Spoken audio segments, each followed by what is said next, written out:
اس سے مراد یہ ہوتی ہے کہ بعض اوقات ہم کچھ ایسے غذائیں استعمال کرتے ہیں جو کہ بہت زیادہ مرغن غذائیں ہوتی ہیں جو کہ دیر ہضم ہوتی ہیں، جیسے مختلف قسم کے گوشت ہم استعمال کرتے ہیں۔ اگر ہم بڑے کا گوشت استعمال کرتے ہیں تو اس کو ہضم ہونے کے لیے کم سے کم 4 گھنٹے درکار ہوتے ہیں۔ اگر ہم بکرے کا گوشت استعمال کرتے ہیں تو کم و بیش اس کو ہضم ہونے کے لیے 3.5 گھنٹے درکار ہیں۔ اگر ہم ساتھ میں دال وغیرہ استعمال کرتے ہیں تو چنے کی دال اگر ہم استعمال کرتے ہیں تو یہ بھی تقریباً 2.5 سے 3 گھنٹے ہضم ہونے کے لیے اس کو درکار ہوتے ہیں۔ اسی طریقے مختلف غذاؤں کو اگر ہم ایک ساتھ استعمال کرتے ہیں، جیسے ہم نے گوشت استعمال کیے، مختلف قسم کے گوشت ایک ساتھ استعمال کر لیے، سبزی بھی استعمال کر لی گوشت کے ساتھ مختلف قسم کی، جیسے بکرے کا گوشت بھی ہم نے استعمال کر لیا، پھر بڑے کے گوشت کے ہم نے کباب کھا لیے، چکن کا ہم نے کوئی سالن یا بریانی کھا لی، اس قسم کی چیزیں ایک ساتھ اگر ہم استعمال کرتے ہیں تو یہ بھی ہمارے لیے بعض اوقات نقصان کا سبب بنتی ہیں اور اس کے صحت پہ دور رس مضر اثرات مرتب ہوتے ہیں۔ اس سے ہوتا کیا ہے، اس پہ بھی انشاءاللہ میں روشن ڈالتا ہوں کہ ان چیزوں کو ایک ساتھ استعمال کرنے سے بعض اوقات کیا نقصانات ہو سکتے ہیں، اس پہ بات کرتے ہیں۔ لیکن ایک کالر ہے ہمارے ساتھ، ان سے بات کرتے ہیں۔ جی السلام علیکم۔ السلام علیکم۔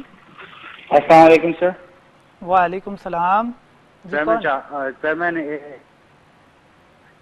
میں شاہد بات کر رہا ہوں کراچی سے۔ جی شاہد صاحب فرمائیے۔ سر میں جب سیڑھیاں چلتا ہوں تو مجھے سانس پھولتی ہے میری، اور تھکن بھی بہت ہوتی ہے۔ ٹھیک ہے، اور میرا کولیسٹرول بھی بہت بڑا ہوا ہے۔ کولیسٹرول بڑا ہوا ہے، اچھا یہ بتائیے شاہد صاحب آپ کی عمر کتنی ہے؟ 45 سال سر۔ 45 سال، ٹھیک ہے۔ آپ نے بتایا کہ آپ کا کولیسٹرول بڑا ہوا ہے، کیا آپ کو شوگر بلڈ پریشر وغیرہ تو نہیں ہے؟ جی سر۔ شوگر بلڈ پریشر تو نہیں ہے آپ کو؟ نہیں سر۔ چل ٹھیک ہے، میں آپ کے سوال کا انشاءاللہ جواب دیتا ہوں۔ آپ کو تھکن کی کیفیت ہے اور ساتھ ہی آپ کا کولیسٹرول بڑا ہوا ہے، میں انشاءاللہ آپ کو بتاتا ہوں۔ جی ناظرین، ہمارے ساتھ کالر تھے شاہد صاحب کراچی سے، اور انہوں نے اپنے مرض کے حوالے سے پوچھا کہ جب یہ سیڑھیاں چڑھتے ہیں تو جلدی تھک جاتے ہیں، اور ساتھ ہی انہوں نے بیان کیا کہ ان کا کولیسٹرول بڑا ہوا ہے۔ کولیسٹرول کا بڑا ہوا ہونا یہ خود مختلف قسم کی بیماریوں کا سبب بنتا ہے، جیسے کہ سانس کا پھولنا، یہ بھی اس کی ایک علامت بیان کی جاتی ہے۔ اس کے علاوہ بھوک کا کم ہو جانا، مختلف قسم کی چھوٹے موٹے کام کرنے کے بعد تھکن بہت زیادہ محسوس کرنا، نیند کا پراپر انداز میں نہ لے پانا، آپ کے لیے نیند کا ڈسٹرب ہونا، یہ بھی ایک علامت ہوتی ہے اس کی کولیسٹرول کے بڑھ جانے کی۔ اس کے علاوہ عام جسمانی کمزوری محسوس ہونا، یہ بھی ایک اس کی سبب علامت ہوتی ہے۔ جیسے کہ میں نے یہ بھی بتایا آپ کو، سانس کا اس سے ڈائریکٹ لنک ہوتا ہے۔ اس کے علاوہ دل کا مختلف قسم کی کیفیات محسوس کرنا، گھبراہٹ اور بے چینی والی کیفیت محسوس کرنا۔ اگر آپ کسی رش والی جگہ پر موجود ہوتے ہیں تو وہاں پر آپ کو گھبراہٹ کا احساس ہونا، یہ بھی ایک اس کا سبب ہوتا ہے۔ اس کے علاوہ اس کی ایک واضح اور بھی علامت ہوتی ہے، یہ کہ چہرے کے رنگت کا تبدیل ہونا، ڈبل شیڈ ہو جانا، کہیں سے بہت زیادہ ڈارک ہو جانا چہرے کی اسکن کا، یہ بھی کولیسٹرول کے بڑھ جانے کی ایک علامت ہوتی ہے۔ اور بعض لوگوں میں یہ بھی ایک علامت ہوتی ہے کہ آنکھوں کے اندرونی سائڈوں پہ ایک سفید سفید سا نشان واضح ہوتا ہے، یہ بھی کولیسٹرول کے بڑھ جانے کی ایک علامت کہلائی جاتی ہے۔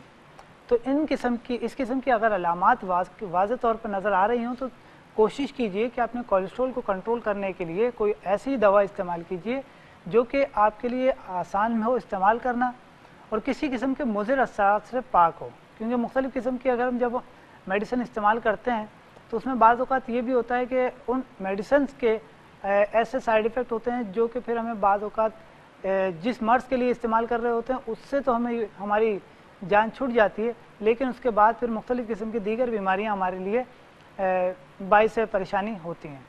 تو اس مرض سے بچنے کے لیے ایک بہترین دوا جسے ہم طب نبوی صلی اللہ علیہ وسلم میں استعمال کا اپنے ناظرین کو اکثر مشورہ دیتے ہیں، وہ یہ ہے کہ آپ اینجیو ٹپ کا استعمال کیجیے۔ اینجیو ٹپ کا استعمال کرنا جہاں بہت سے امراض سے بچاتا ہے، وہاں یہ کولیسٹرول کو کنٹرول کرتا ہے، خون کی بلاکیج کو دور کرتا ہے۔ خون کی جو باریک نالیاں ہوتی ہیں ان کی شریانوں میں ہوتا یہ ہے کہ کولیسٹرول کی زیادتی کی وجہ سے ایل ڈی ایل ایک ایسا جز ہے، کولیسٹرول کا ایک ایسا جز ہے جو کہ خون کی بلاکیج، خون کی جو شریانیں ہوتی ہیں ان کو بلاک کرنے میں بہت اہم کردار ادا کرتا ہے۔ تو اینجیو ٹپ کے استعمال کرنے سے آپ کا ایل ڈی ایل کنٹرول ہو جاتا ہے، ایل ڈی ایل نارمل ہوتا ہے،